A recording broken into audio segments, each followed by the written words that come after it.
Terkuak Ahmad Sahroni sembunyi di WC 7 jam saat rumahnya dijarah massa. Di tengah kabar simpang siur soal dirinya kabur ke luar negeri, ternyata Ahmad Sahroni justru bersembunyi di toilet rumahnya.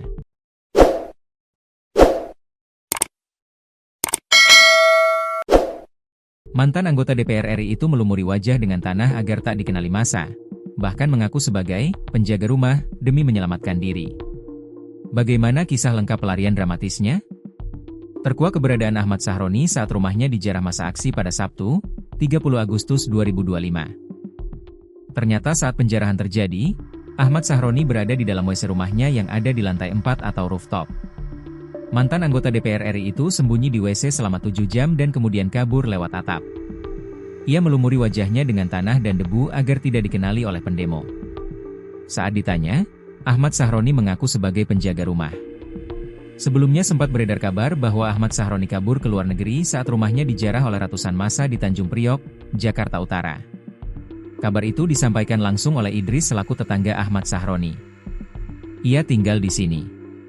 Lagi ke Singapura Ahmad Sahroni, ucap Idris, Sabtu, dilansir dari tayangan YouTube tribunnews.com. Kabar tersebut justru berbanding terbalik dengan pengakuan staf Ahmad Sahroni. Melalui unggahan Instagram Vocazine pada Kamis, 25 September 2025, disebutkan Ahmad Sahroni terjebak di dalam toilet di lantai 4 sekaligus rooftop rumahnya sekitar 7 jam dari sore hingga malam. Cerita tersebut diungkapkan oleh Tabroni selalu staf pribadi Sahroni yang berada di lokasi saat penjarahan berlangsung.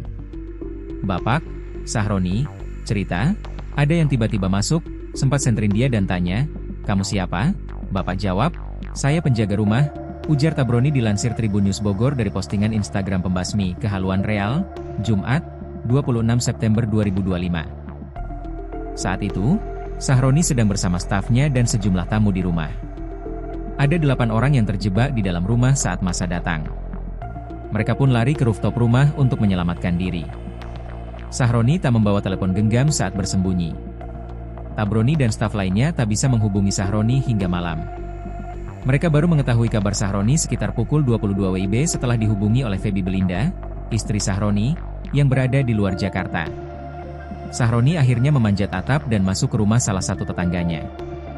Kemudian meminjam telepon tetangganya itu untuk menghubungi istrinya. Ahmad Sahroni kepergok di lift Jakarta. Sempat viral di media sosial beberapa waktu lalu, akun Exi membagikan momen bertemu Ahmad Sahroni. Dalam video yang dibagikan, tampak Sahroni sedang berdiri di dalam lift mengenakan kaos putih, jaket, dan celana hitam. Sembari menyilangkan tangan di depan dada, Sahroni tersenyum dan berbincang santai dengan orang-orang di dalam lift. Beberapa detik kemudian, Sahroni pun keluar lift menuju ke arah parkiran. Bertemu Sahroni di lift, pemilik akun Exi mengurai responnya.